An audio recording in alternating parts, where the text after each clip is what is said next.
आये हनुमंत बिराजिए,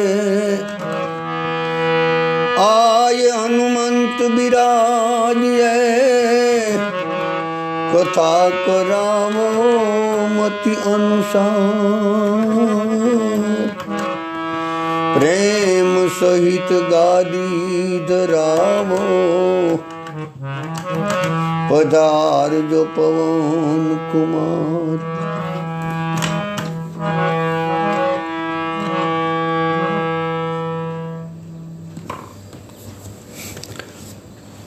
ભગવાનની ઈચ્છાથી, સદગુરુની કૃપાથી, સંતોના અનુગ્રહથી અને માતા પિતાના આશીર્વાદથી તો આપણે ગઈકાલનો પ્રસંગ ગાય માતાનો આપણે બાકી છે ત્યાંથી આપણે ઉઠાવીએ.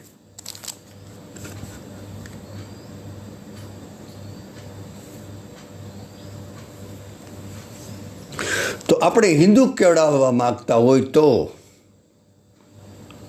તો પ્રત્યેક હિન્દુએ જ્યાં સુધી આપણામાં શક્ય હોય, આપણામાં સામર્થ્ય હોય, આપણી પાસે સુવિધા હોય તો ઓછામાં ઓછી 1-2 ગૌ માતાનું પાલન કરવાનું વ્રત લેવું જોઈએ. કહેવાય કે આજથી 400 વર્ષ પહેલાં દરેક હિન્દુઓના ઘરમાં 12 ગાયો, દરેક હિન્દુના ઘરમાં 12 ગાયો અને 2 બળદો. દરેક હિન્દુના ઘરમાં દરેક હિન્દુ 12 ગાયો અને 2 બળદો રાખતા હતા. અત્યારે 2024માં અત્યારની સાલમાં જો સરેરાશ કાઢવામાં આવે તો 50 હિન્દુમાંથી 1 હિન્દુ પાસે માત્ર 1 ગૌ માતા જોવા મળે સરેરાશો. અને આજથી 400 વર્ષ પહેલાં તો એવું કહેવાતું વાલા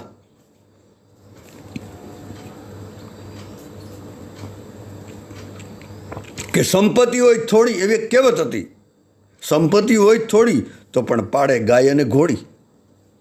તો ગાય અને ઘોડી તો હોય જ મોટા ભાગે. ટૂંકમાં 300-400 વર્ષ પહેલાં એવું એક ઘર જ નહોતું કે જ્યાં ગાય ન હોય.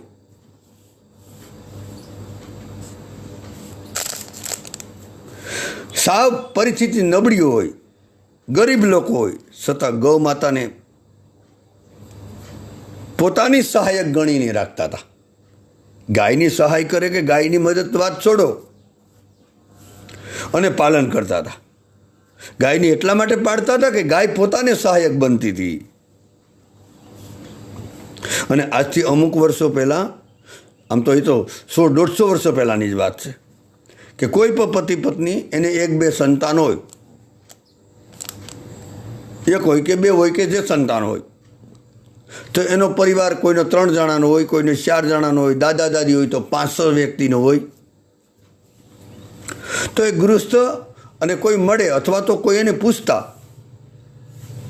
કે તમારા પરિવારમાં કેટલા સભ્યો છે, તો એ વખતે દરેક ગૃહસ્થ એવો જવાબ આપતા. કારણ કે પોતાને જો પોતાના 4 વ્યક્તિનો પરિવાર હોય તો એ એમ જ બોલતા હતા, પોતાના 2 દીકરી દીકરો અને પતિ પત્ની, તો એ 4 એમ ન બોલતા હતા, એમ નહોતું બોલતા, એ એમ બોલતા હતા કે અમે 5 છે. તો કોઈ પૂછે કે તમે તો હમણાં કહેતા હતા કે દીકરી દીકરો અને તમે 2004 થયા, ત્યારે એમ કહેતા કે અમે 5 છે. ગાય અમારો પરિવારનો સભ્ય છે.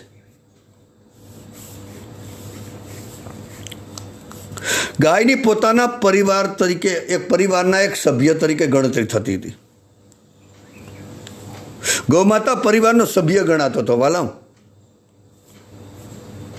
અને કહેવાય કે ગાય માતા વિનાનો ગૃહસ્થનો પરિવાર અધૂરો લાગતો હતો. અને એ સમયમાં ગૃહસ્થનું ઘર હોય કે રાજાનો મહેલ હોય કે ઋષિમુનિનો આશ્રમ હોય કે પછી કોઈ પણ એકાંતિક સંતની કુટીર હોય, એ બધા જ 1-2 ગૌ માતાનું પાલન કરતા હતા. ખરેખર તો એક અર્થમાં ગૌ માતાનું પાલન કરવાવાળા આપણે કોણ? કારણ કે ગૌ માતા આપણું પાલન કરે છે. પહેલાંના સમયમાં ગૃહસ્થના આંગણામાં અને રાજાના રાજ્યમાં ગૌ માતા ન હોય તો એ ગૃહસ્થનું આંગણું અને એ રાજાનું રાજ્ય છે ને અપશુકન યાર્ડ ગણાતું હતું. એને અપશુકન મનાતો હતો. ત્યાં કોઈ જવા તૈયાર નહોતું. જે આંગણામાં ગાય ન હોય એ આંગણામાં કોઈ જવા તૈયાર નહોતું. જે રાજમાં પણ ગાય હતી. એટલા માટે એ બધું આપણા સંતોની વાતો આપણે સાંભળી લીધા પછી તો કાંઈક વિવેકથી આપણે એવું કાંઈક કરીએ કે હવે તો આપણે આપણા આંગણામાં એક ગાય રાખીએ. અને કેવળ આ હિન્દુઓની વાત નથી, આ મનુષ્ય માત્રની ગૌ માતા છે. કારણ કે ગૌ માતા કોઈ એક હિન્દુની નથી. પછી ચાહે હિન્દુ હોય, ચાહે મુસ્લિમ હોય, ચાહે શીખ હોય, ચાહે જૈન હોય, ચાહે બૌદ્ધ હોય, ચાહે પારસી હોય, ચાહે ખ્રિસ્તી હોય, બધા માટે ગૌ માતા માતા છે. ડોંગરેજી મહારાજના શબ્દમાં આપણે કેવું હોય ને,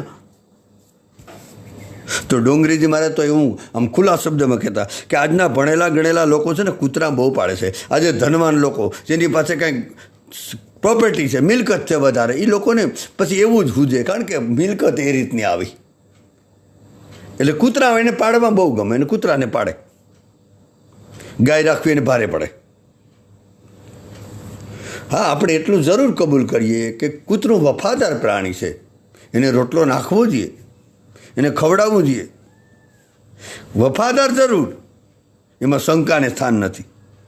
પણ ગાય માતા હું છે એ તો ક્યારેક વિચાર્યું? એ આપણે ક્યારેક વિચાર કરવો જોઈએ ને કે ભાઈ કૂતરો વફાદાર છે એટલા માટે આ બધા પાડતા હશે ધનવાન લોકો.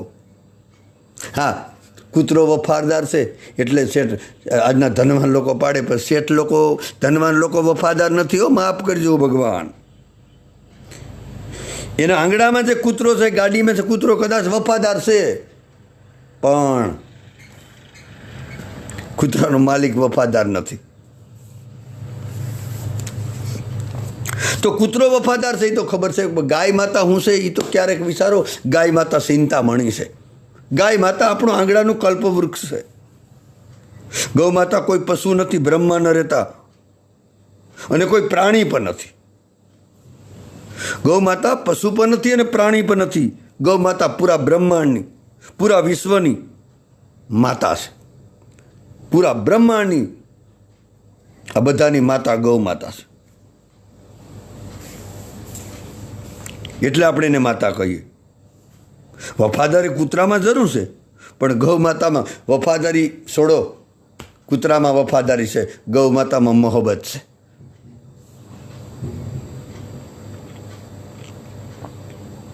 ગૌ માતા ખુદ મોહબ્બત છે, અને આ અનુભવ કરીને જોઈ લેવું. ગૌ માતા જેવો કોઈ પ્રેમ નહીં કરી શકે. આપણે બધા આને આપણે બધાને ખબર છે.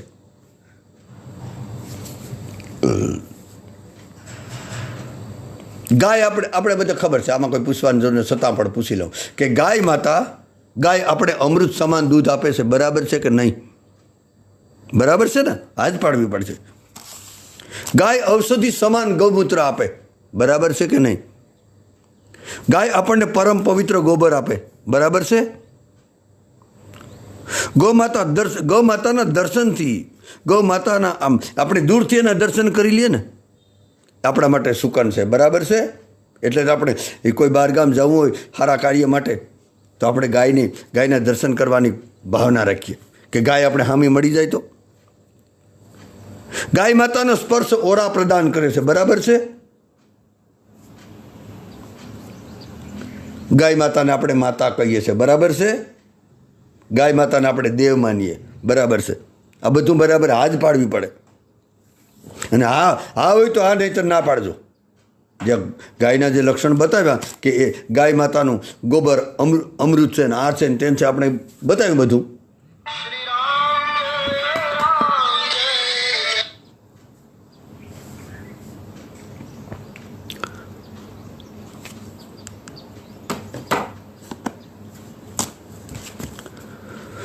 તો ગાય માતામાં એટલા ગુણ હોવા છતાં, એટલી મહાનતા હોવા છતાં એને આપણે મહાન તરીકે સ્વીકારીએ, એને પવિત્ર તરીકે આમ તો સ્વીકારીએ.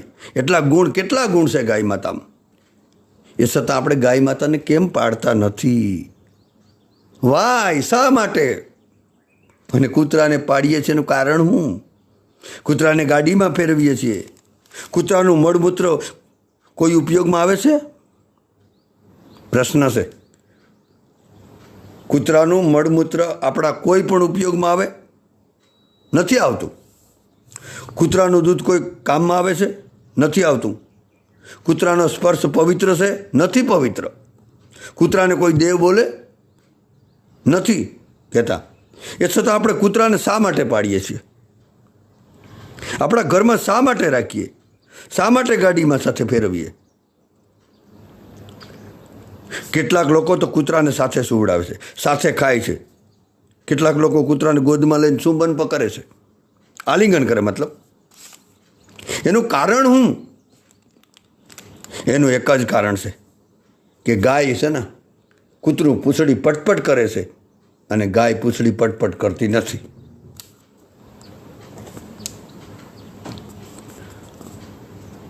આપણે કૂતરાને રોટલો કે બિસ્કિટ નાખીએ, ખવડાવીએ, અથવા તેની પીઠ પર હાથ ફેરવીએ, મતલબ એને પંપાડીએ, અથવા તો તું કરીને બોલાવીએ, ત્યારે કૂતરું પૂંછડી પટપટાવે છે. આ બધાને આપણે ખબર છે, બધે જોયું.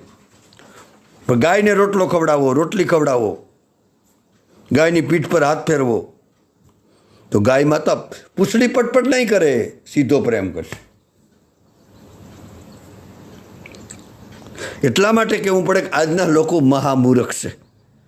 કોઈ એની પાસે આવી ખોટી પ્રશંસા કરે, કોઈ ખોટા પટડાવેરા કરે. આપણી ભાષામાં કેવું હોય ગામડામાં, કોઈ આપણી પાસે આવીને ગલી થાય, ઉપરથી આપણી પ્રશંસા કરે, આપણે વાહ કરે, તો એ આપણે ગમે. કહેવાનો મતલબ કે ગાય માતા પૂંછડી હલાવતી નથી. કૂતરું પૂંછડી પટપટ કરે, પૂંછડું હલાવે. ગાય માતાને ફાવતું નથી.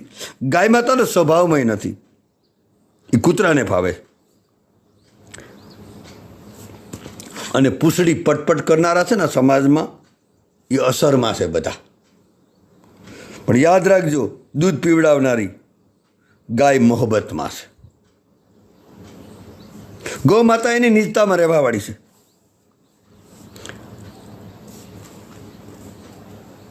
આપણે બધાએ ગાયની મોહબ્બતમાં રહેવું, અસરમાં રહેવું નથી. અસરમાં રહેવું હોય તો કૂતરા પાસે જાઓ. કારણ કે અસરમાં પરાધીનતા છે. કોઈના પણ પ્રભાવમાં આવી જવું ને ઠીક નથી. અને કોઈને પ્રભાવમાં નાખવાની કોશિશ કરવી એ પણ બરાબર નથી. એ બધું ઉદાર જીવન છે.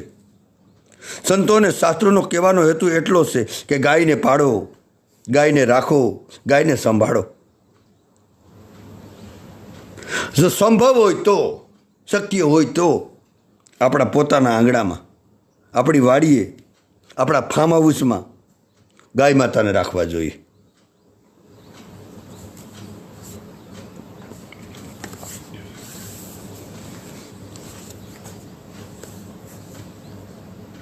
ખરેખર તો ધનવાન લોકો જે ધનથી સંપન્ન છે ને, એવા લોકોને કાર હાઉસ તો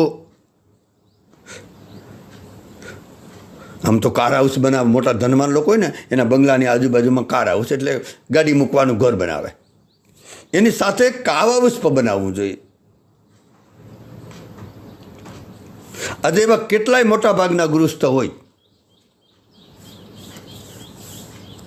અને એવું કહેતા હોય કે અમે ગૌ માતા કેવી રીતે રાખીએ. પ્રશ્ન કરતા હોય કે અમારા મકાનમાં ગૌ માતાને રાખવા માટેની જગ્યા નથી. ખરેખર જો એને આમ કઠોર શબ્દમાં તો ન બોલી શકાય, પણ આમ ખુલ્લું સત્ય કેવું હોય તો બધા આપણા બાના છે. એક પ્રકારની સટક બારી છે. મોટા ભાગે બધાના મકાનમાં bathroom, bedroom, guest room, kitchen room, store રૂમની સુવિધા હોય કે ન હોય? અરે બાઇક રાખવાની, મોટર કાર રાખવાની પણ જગ્યા છે, પણ ગાયને રાખવાની જગ્યા નથી. કેટલાક લોકો, કેટલાક ગૃહસ્થો તો એવું કહેતા હોય કે અમે ગાય તો રાખીએ પણ ગાય દુઃખી થાય એટલે રાખતા નથી. અમારે ગાય રાખવી, પણ ગાય દુઃખી થાય ને એટલા માટે રાખતા નથી. એવા લોકોને તો ખુલ્લા શબ્દમાં કડક ભાષામાં કેવું હોય તો અવિવેક થાય તો માફ કરજો વાલાઓ. એને એમ કહેવું જોઈએ કે તમે ગાય રાખો તો દુઃખી થાય, તમારી બાઈ કેમ દુઃખી થતી નથી? તમારાથી શ્યાર ભેંસો પાડવી, શ્યાર ભેંસો પાડવી ગમે એ દુઃખી નથી થતી, અને એક ગાય પાડવી દુઃખી થાય. એનું કારણ એવું નથી ગાય પાડવી એને ઝંઝટ લાગે છે, એમના દુર્ભાગ્ય છે. અને કેટલાક ગૃહસ્થો તો એવું પણ પાછું કહેતા હોય કે ગાયનું દૂધાણું નાનું એટલે ઘરનો ખર્ચ ન ઉપડે ને. વારે વાહ વાહ તારી સાલાકી વાહ, મીઠા વગરના માનવી. ગાયનું દૂધાણું નાનું છે એટલા માટે પોતાનો ખર્ચ ન ઉપડે, એટલે કે એને વધારે ખર્ચ આવે ગાયમાં. એનો કહેવાનો મતલબ એવો છે કે ગાય અમે રાખીએ તો એનું દૂધ પાતળું હોય, એના દૂધના ગુણની તો આપણે ખબર નથી, આપણે બુદ્ધું જ છે. એટલે ગાયનું દૂધ પાતળું આવે, એમાં બરાબર ફેટ ન આવે, એટલા માટે એને ગાય ભારી પડે, એનું દૂધાણું ભારી પડે ગાયનું, એનો ખર્ચ ન ઉપડે, કહેવાનો મતલબ એનો. એટલે કહેવાનો મતલબ કે આર્થિક દ્રષ્ટિએ ગાયની નુકસાની એને દેખાય કે વધારે પૈસો ગાયમાંથી નથી મળતો. એને કડવી ભાષામાં કહેવું હોય ને વાલા, સત્ય કહેવું હોય ને, તો એની આર્થિક નુકસાનીનું કારણ ગાય નથી. હાવ ખુલ્લામાં કહેવું હોય તો આપણા વ્યસન, ફેશન અને ડેકોરેશન, આ ત્રણને લીધે આપણે દુઃખી છે. આપણો વધારે ખર્ચ આવતો હોય તો આ પોતપોતાની રીતે બધા જુએ. આપણું કેટલું વિલાસી જીવન છે, આપણે ખુદ તરફ, આપણા પરિવાર તરફ, આપણી પતિ પત્ની, આપણા સંતાનો કેટલું વિલાસી હાઈફાઈ જીવન જીવે, એનો આર્થિક ખર્ચ ક્યારે, એના આર્થિક ખર્ચ પર આપણે નજર કરી? વર્ષમાં ટોટલ તમારો એક બાળકના લાખ રૂપિયા તો ઓછામાં ઓછા બોલું હોવાલા, ખાલી એના ભણવાના ખર્ચ, એના ટ્યુશનના ખર્ચ, એના કપડાના, એને પોતાના ફેશન, વ્યસન અને ડેકોરેશનમાં તો મરી ગયા આપણે. એના પર આપણે ક્યારેય નજર નથી કરતી. અરે આજનો સામાન્ય આવક ધરાવતો ગૃહસ્થ પોતાના બાળકોના ભણતર માટે લાખો, તમને બધાને ખબર છે, નોકરી માટે, ધંધા માટે કેટલા રૂપિયા વાપરી નાખે. કારણ કે એટલા માટે ભણાવે કે એને નોકરીની મોટી અપેક્ષા છે. એ અપેક્ષા રાખીને લાખો રૂપિયાના ખર્ચા કરે. પરિણામમાં કદાચ એમના સંતાનો ડૉક્ટર બની જવાના, વકીલ બની જવાના, ન્યાયાધીશ બની જાય, એન્જિનિયર, પ્રોફેસર, શિક્ષક બની શકે કદાચ, અથવા તો મોટો વેપારી, બિઝનેસમેન બની જાય અને ધન કમાઈ લે. પણ યાદ રાખજો, એ શિક્ષિત ડિગ્રીધારી સંતાન મા બાપની સેવા કરે એ શક્ય નથી. એ રીતે ભણાવેલા આજના કોઈ પણ સંતાનો માતા પિતાને શાંતિ નહીં આપી શકે. એવું દેખાતું નથી તમને? કારણ કે આંખોથી આપણે આંધળા થઈ ગયા મોટા ભાગે. અત્યારે જુઓ તો ખરી, લાખો કરોડોના ખર્ચા કરવા છતાં પણ મા બાપ છોકરા માટે ગજબના પ્રયાસ કરે, પુરુષાર્થ કરે, મહેનત કરે, કાળી મજૂરી કરીને, બેઈમાની કરીને પૈસા કમાઈને ઘરમાં લઈ આવે અને છોકરાને ભણાવે, પત્ની માટે ખર્ચા કરે, પોતે પણ પરિણામ અશાંતિ.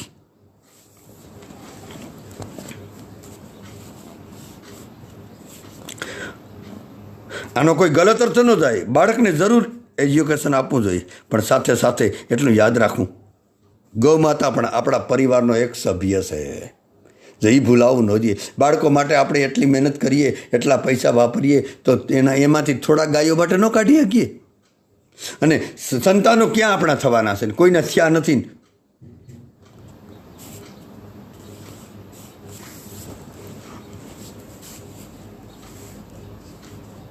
થોડુંક પણ ગાય માતા માટે યોગદાન આપીએ, કારણ કે આપણી મિલકતમાં ગૌ માતાનો ભાગ છે.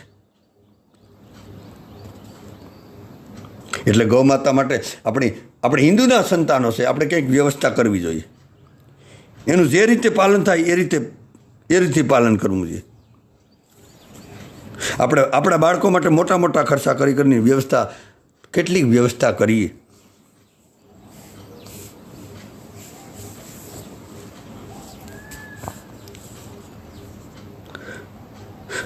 બાળકો માટે વ્યવસ્થા થઈ શકે, ગાય માતા માટે નથી થતી.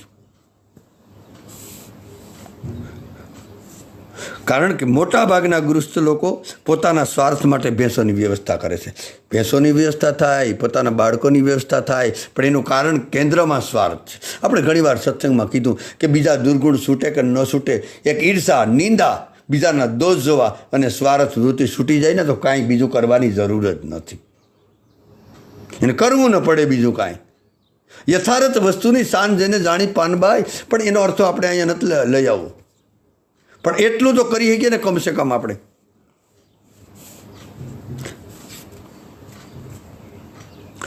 શ્યાર આપણે આગળ કીધું કે શ્યાર ભેંસોની આપણા આંગણામાં વ્યવસ્થા છે, સારી રીતે કરી શકીએ.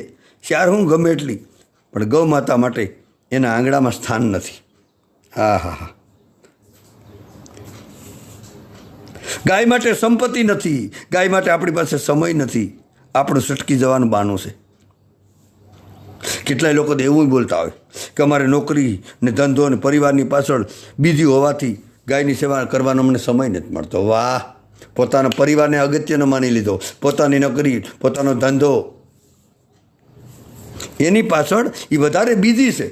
બીજી હોવાથી ગાયની સેવા કરવાનો એને સમય નથી મળતો.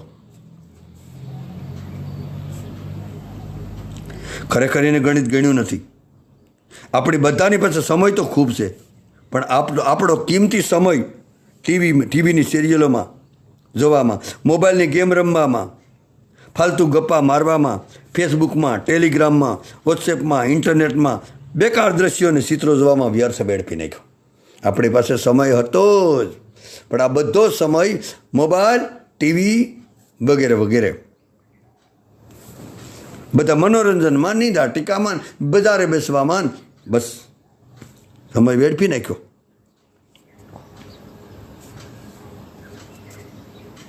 આપણી પાસે સમય છે પણ ગૌ માતા માટે નથી, એમ કહેવું જોઈએ. આજે ગાયની એક અર્થમાં ભૂમિકા બદલાઈ ચૂકી. આજે વર્તમાન સમયમાં લોકોએ સામાજિક, આર્થિક અને સાંસ્કૃતિક મહત્તા ગુમાવી દીધી. ગાય કોઈ પશુ નથી, ભારતના સાંસ્કૃતિક જીવનનું કેન્દ્ર છે. ગાય હતું વાલા, હજી છે, એટલે ગાયને પાળવી જ જોઈએ. આજે કેટલાય લોકો એવો પ્રશ્ન કરતા હોય કે ગાયને પાડીએ પણ એના વાસણા સસવાતા નથી. જોવો તો ખરી આપણા બધાના પ્રશ્ન. તો વાસણાને ક્યાં મૂકવા જઈએ?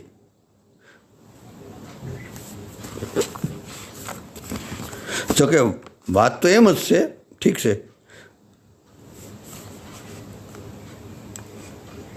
કોઈ પણ એવું બોલે ને કે ગાય માતાના વાસણાની વ્યવસ્થા ક્યાં કરવી, એ માણસ છે ને મૂર્ખ છે.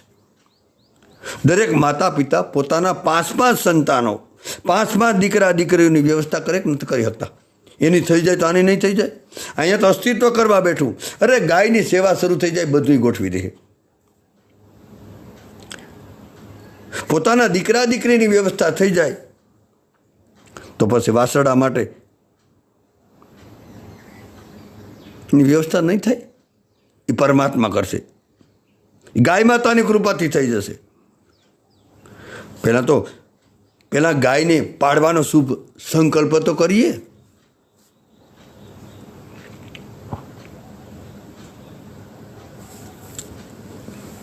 કારણ કે ગાય માતાને આપણે પાળવાનો, એને રાખવાનો સંકલ્પ કર્યો ને તો ગાયના વાસણાની અસ્તિત્વ સુવિધા કરી દેશે. એટલે ઉત્તમમાં ઉત્તમ વાત એ છે કે આપણા આંગણામાં ગૌ માતા હોય અને એની નિષ્કામ ભાવથી સેવા થતી હોય, જો માટે અનુકૂળતા હોય, ગાય રાખવાની જો સુવિધા જ હોય તો ગાય પાડવી. એ છતાં કદાચ લોકો મજબૂર હોય, ભાડાના મકાનમાં કદાચ રહેતા હોય, અથવા તો સિટીમાં મોટી મોટી બિલ્ડિંગમાં, એપાર્ટમેન્ટમાં, ફ્લેટમાં રહેતા હોય, તો ત્યાં કદાચ ગાય રાખવાની સુવિધા ન હોય. આ રીતે કોઈ પણ જાતની અનુકૂળતા ન હોય.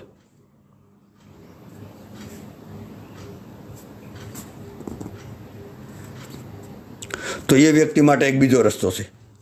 એ વ્યક્તિ કોઈ યોગ્ય ગૌશાળા હોય જ્યાં ભરોસાપાત્ર સારી રીતે ઈમાનદારીથી સેવા થતી એવી કોઈ પણ ગૌશાળામાં એક ગૌમાતાને ખોળે મતલબ કે દત્તક લઈ લેવાની.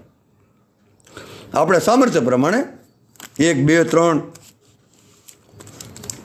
ગાયને દત્તક તરીકે લઈ લેવી. એ ગાયનો એક વર્ષનો જે એક વાર્ષિક ખર્ચ થતો હોય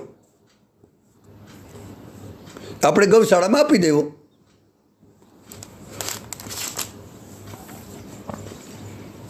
દાખલા તરીકે ગૌશાળામાં ઘાસચારો અથવા તો દવા અથવા તો ગોવાળનો ખર્ચો આપણી સંપદામાંથી એમાં અમુક ભાગ ગૌશાળામાં જઈને પૂછી લેવાનું કે ભાઈ એક ગાયનો વાર્ષિક ખર્ચો કેટલો. તો દાખલા તરીકે કે 15,000 કે 10,000 જે બોલે 20,000 તો એ પ્રમાણે એક ગાયનો 20,000 રૂપિયા આપણે ગૌશાળામાં આપી દઈએ અથવા તો 20,000નો ઘાસચારો લઈ દઈએ.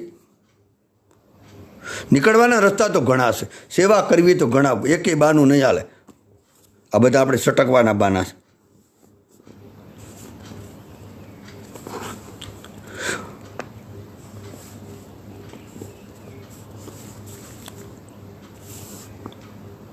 અને મને તો એવું લાગે કે જો આપણે સમય હોય તો વચ્ચે દત્તક ગાય લીધેલી હોય અને ત્યાં 15 દિવસે મહિના દિવસે ગાયોની ગૌશાળામાં જઈને દર્શન કરી લઈએ.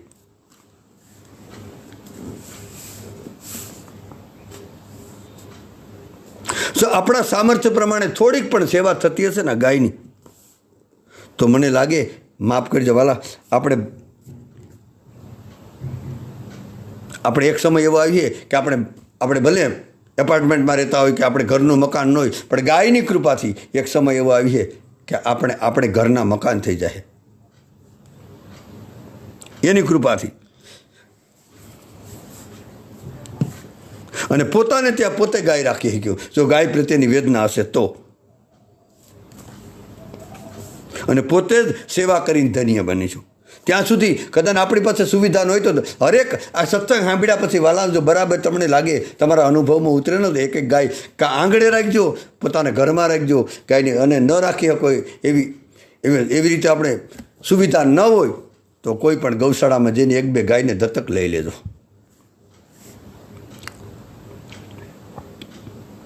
કારણ કે કોઈ પણ ગાયની જો નિષ્કામ ભાવથી પૂરા ભાવથી સેવા કરવામાં આવે તો આપણે આગળ કહી દીધું ને 15-20 મિનિટ પહેલાં કે ગાય કલ્પવૃક્ષ છે, ગાય ચિંતામણી છે, ગાય કામધેનુ છે. આપણી બધી હિસાબ પૂરી કરી દેવાની છે.